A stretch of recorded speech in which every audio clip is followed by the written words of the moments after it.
I'm offering you a choice. To fight with knives or guns. But just remember this. Whichever way you choose, the loser will be a long time dead.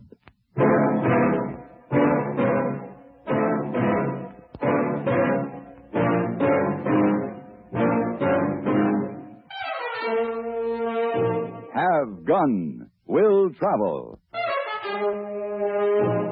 Starring Mr. John Daner as Paladin. San Francisco, 1875.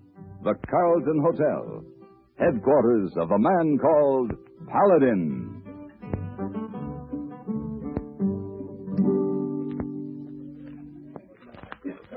Mr. Paladin. Mr. Paladin. Over here, hey boy. Oh, Mr. Paladin. Message. Oh, thank you, hey boy. Mr. Paladin. Yes? Oh. How do you do? Badly. In the future, when you send a note to a lady, kindly instruct the waiter not to hand the note to the lady's companion. I apologize. Perhaps I can recompense you in some way? Mr. Webster, one answer? Tell him my price is $1,000, hey boy. Madam, It caused me the most dreadful kind of embarrassment. Well, I am indeed sorry, madam. If you will allow I me... already told him $1,000. He actually insisted that I was flirting with you across that entire dining room last night. It was ridiculous. You were the soul of decorum. Webster said what, hey boy? He turned red like a stove, but he said he paid. Oh, good. He forbade me to ever communicate with you again. That's bad. The gentleman is your husband? Certainly not. Well, that's good. But we'll have to show him, you and I, that absolutely nothing occurred to cause him to act this way. Of course. What time may I pick you up for dinner? 8 o'clock. Always a good hour. Until then. Oh, boy. What I tell Miss Webster? Oh, tell him I'll find out why 3 of his riders have been waylaid on open rangeland, and I'll do what I can for him. Oh, yes. Have gun will travel? Exactly.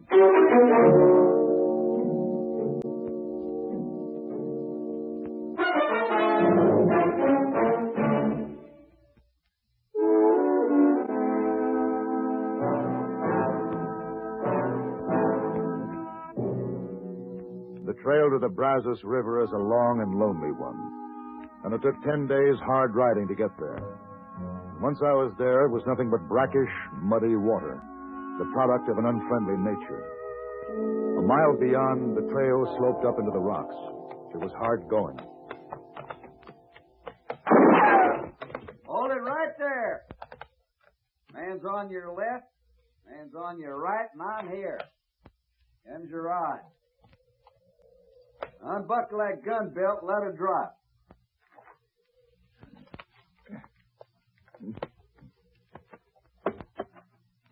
Climb down. Now, don't wiggle a hair.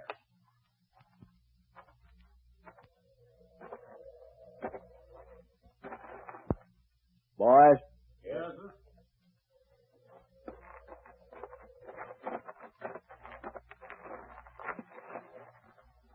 You stand behind him, Pete. Yes, sir. Mister, can you see that sign? Yeah. Then read it. Closed range, keep out, Obannon Ranch. You crossed. This is open range according to the map. According to me, it's open when I say it's open. You boys can have his clothes and horse. I'll just take your gun. Hey, he's got a derringer. Get him, Pete.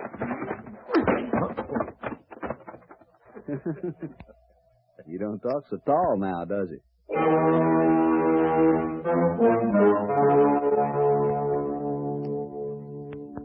One of you ought to be able to split wood and fetch water. We take orders from Cyrus. Good morning. Is this the Obannon Ranch? Well, I declare. Look at the wind blew in. I have some business with whoever owns this ranch. Move on, fella. Next ranch is 20 miles. No handout here. I want to see the owner. Maybe we ought to let him see the owner if he takes a bath first. Owner here's kind of persnickety about dirt. Water at your feet.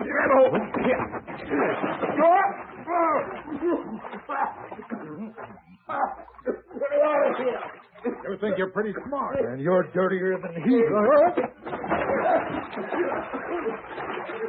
out of here. I'll turn you first. Well, I declare, mister, it didn't look like there was much man under them raggedy clothes and all. Here, you can't go in there. I'm looking for a banyan. I'm Miss Obannon. I own this ranch. I told him not to come in, Miss Margaret. Is this one of our men, Cookie? No, ma'am, just drifted in. I see. That's quite a collection of guns, miss. Collecting guns happens to be my foreman's hobby. I know. He collected mine. I'd like to meet your foreman. Well, then come back in a week. Cyrus and his range crew left this morning on a cattle drive. I could use some kitchen help now, Miss Margaret. With Cyrus gone, I can't get help out of the hands. And hire this one if you wish. But see that he takes a bath and put him into some clean clothing.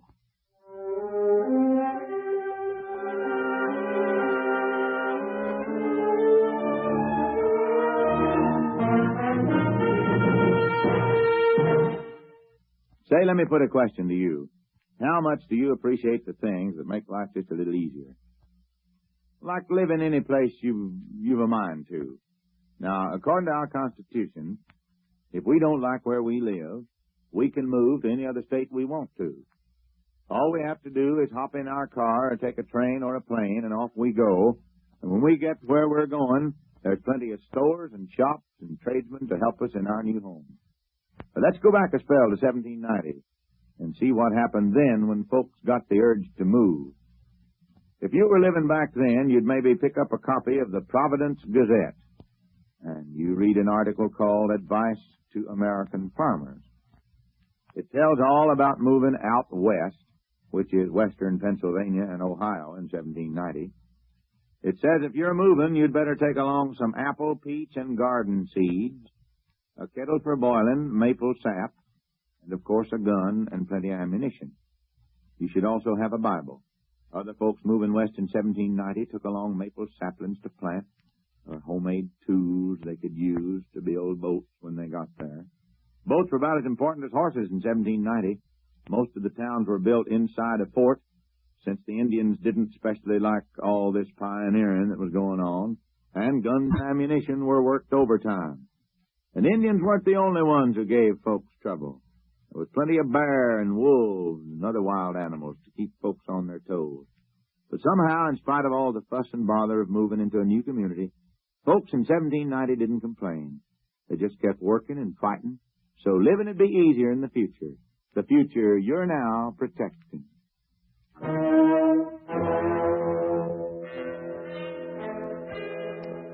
When a man is stripped of his horse, his saddle, and his guns, his problems become simple. He must have food and a place to rest. Once those things are attained, he can go about the job of retrieving his lost property, even if the job of washing dishes and serving meals comes first. Here, you stay out of that stew. Well, a man can get mighty hungry around this place working in the kitchen. I've been watching you. You ain't no saddle bum. Just who are you, mister? Would you believe me if I told you I was the oldest son of an English nobleman? Well, not hardly. A little callus on your thumb there. Wouldn't be from a gun hammer, would it? It might, Cookie. You're here after someone or something? Tell me about the foreman, Cyrus. Hand me that other pot there.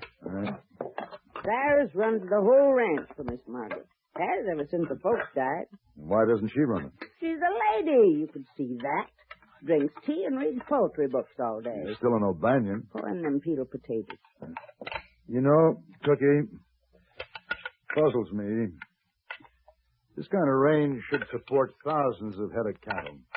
On my way here, I didn't see 20 steers. Well, maybe you didn't look good. Cyrus does a good job for Miss Margaret. She don't have to turn a finger. Pretty hard thing not to turn on a ranch this size, even if you are the owner and a lady. Would you want somebody like her out there mixing with this ranching crowd? Like Jake and them others sitting outside now waiting to pay you back for dumping them in the trough? Or is somebody like her better off inside with her tea and poetry? Nothing wrong with tea and poetry, Cookie, but it's not a substitute for living. You carry a tray into her now. All right. And you be polite, you hear? All right.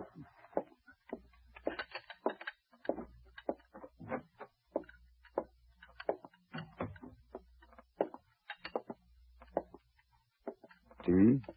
Thank you. Will you pour, please? 1 lump or 2. One, please. I probably should say I think that you've done very well so far. Thank you. Breakfast was served quite expertly. You show considerable household ability. Would you kindly stop staring at me like that? Yes, ma'am. A good servant tries to be as inconspicuous as possible. Yes, ma'am. The books on the mantel, please bring them. Of course. Tennyson or Shelley, ma'am? Oh, it doesn't matter. But it does. I recommend this one.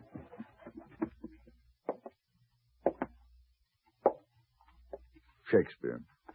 Oh, I think he's very common. In certain passages, maybe.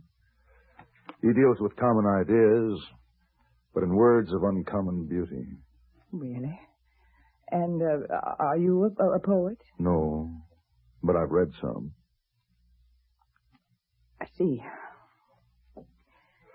You may go. As you say. Oh, I've drawn up a list of odd jobs for the men.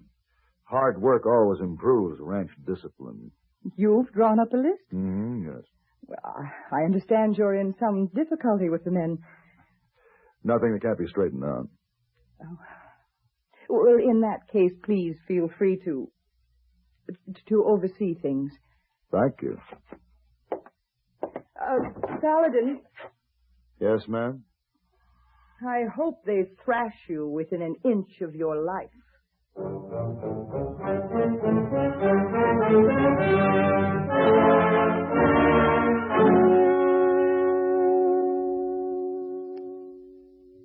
We'll be back to our show in just a minute, but first, this message.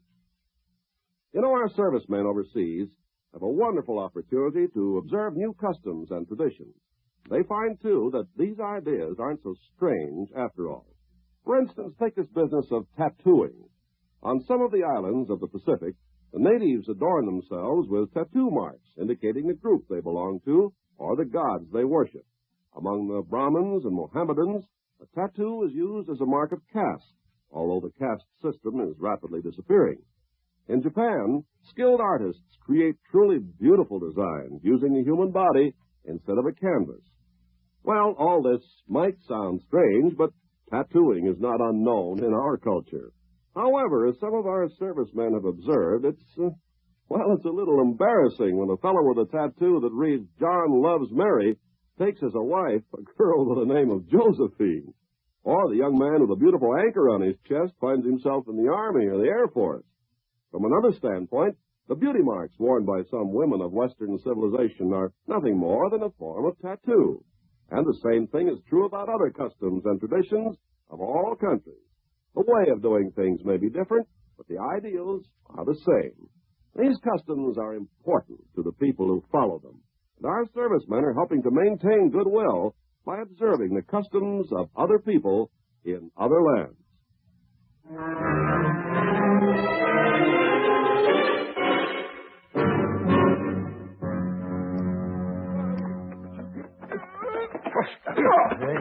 No.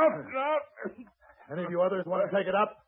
Not me. And all of you can get to work for a change. You. Cookie needs water. Hop to it. Yes. You. Firewood on the double. Half cord by sundown. You. In the barn. Curry those animals. Now, the rest of you, there's enough work for all hands around here. If you can't find any, let me know. I'll find it for you. Now, hop. What about me? You and I are going to check the feed and water conditions, Jake. Any objections? So long as I can't whop you, I'll ride with you.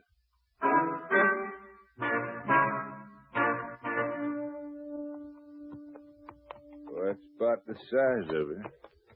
What do you think? Lots of grass.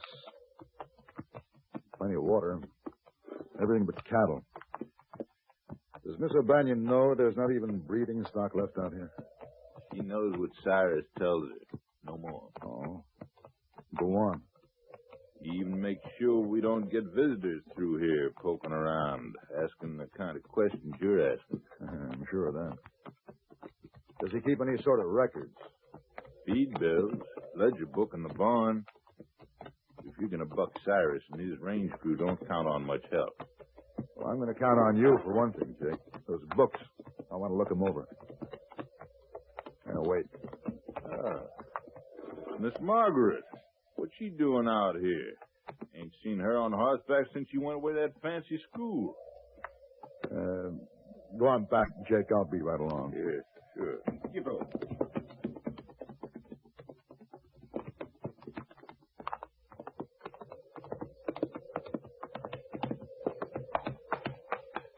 Oh, Mr. Paladin. Oh, I'm glad you happened along. My saddle seems I didn't happen along. What? You knew I was riding out here. You circled ahead to this point, then you dismounted, loosened the cinch here. Dare you speak to me that way? Well, it's time somebody spoke to you some way. What are you talking about? You. Now, this is the first time you've ridden your own ranch. I've never seen you look prettier. Even the breeches are becoming. A gentleman would never... You know, you ride very well. I suspect when your parents' backs were turned, you used to slide out the window and pick out a horse and ride bareback. Well, what if I did? And between embroidery practice and elocution lessons, you even dreamed about running your own ranch. Out here, that'd be normal for a boy or a girl. And I could run, too. Then why don't you? Anyway, I wouldn't know where to start now. Then start by being honest. With yourself first. For example, why did you ride out here? What did you want? Honest? Yes. I wanted to come right up and say, stop calling me ma'am. I know you're not really hired help. You have a way of upsetting me every time that you walk into the room. That might be dangerous for a lady. You said to be honest. Well, I'm a woman, too. In a week, I intend to be 1,000 miles from here. Oh, Pallet. I think we'd better ride back, Miss Obannon. We wouldn't want to get caught out here after dark, would we?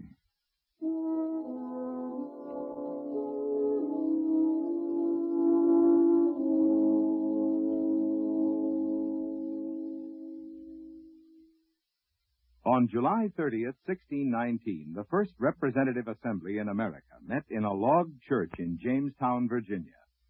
The small group of men who comprised the House of Burgesses were America's first lawmakers. Initially, the assembly had only one chamber. Then, around 1680, an upper chamber was added, and Virginia's legislature had two houses. A century later, the concept of a two-chamber legislature was carried over to the United States Congress and resulted in the formation of the Senate and the House of Representatives.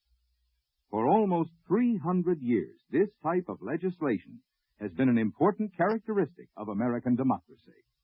From the contributions of the past come the principles of the present.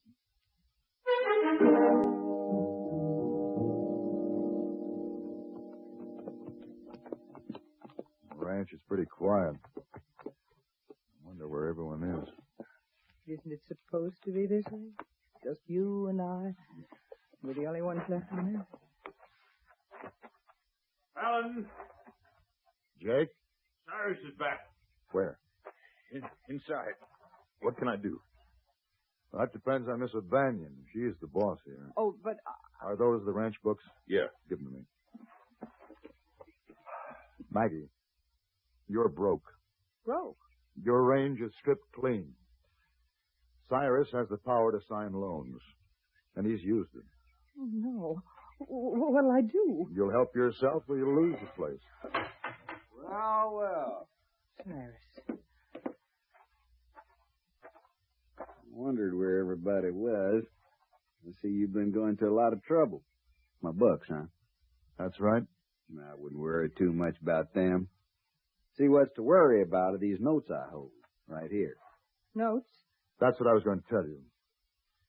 Cyrus obligated this ranch to several loans. Sold your cattle, pocketed the money, and used the money to buy the loan papers back. All I have to do is demand payment. Oh, and speaking of debts, mister, don't you owe me something from our first meeting? I was coming to that. Now, wait a minute. I just collect guns. I don't use them. Now, it's your move. Fine. It's just what I wanted you to do. Watch his knife, Mr. Paladin. And now it ain't murder, is it?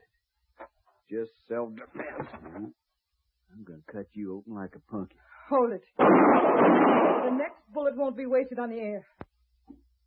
Put that knife down or I'll kill you, Cyrus, right where you stand. I'd do it if I were you, Cyrus. Maggie Obannon's taking over. The knife, Cyrus. Drop it. Now, those notes, please. You can't Yes, I can. Now, get off my property. She means what she says.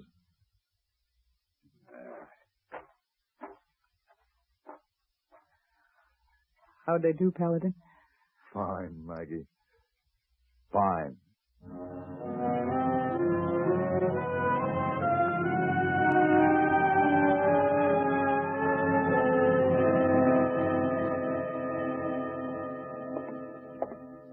What are you doing back in San Francisco? Waiting to see you. I think that's horrid.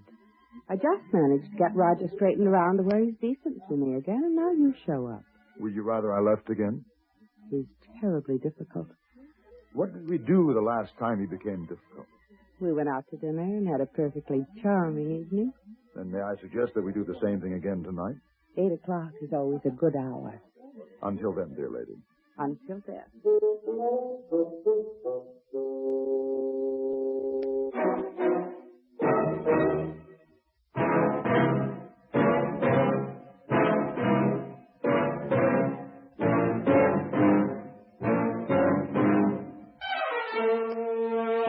Have Gun Will Travel. Created by Herb Meadow and Sam Rolfe, is produced and directed by Norman McDonnell, and stars John Daner as Paladin, with Ben Wright as Hayboy. Tonight's story was written by Gene Roddenberry and adapted for radio by John Dawson. Featured in the cast were Lynn Allen, Harry Bartell, Barney Phillips, and Virginia Gregg. Hugh Douglas speaking.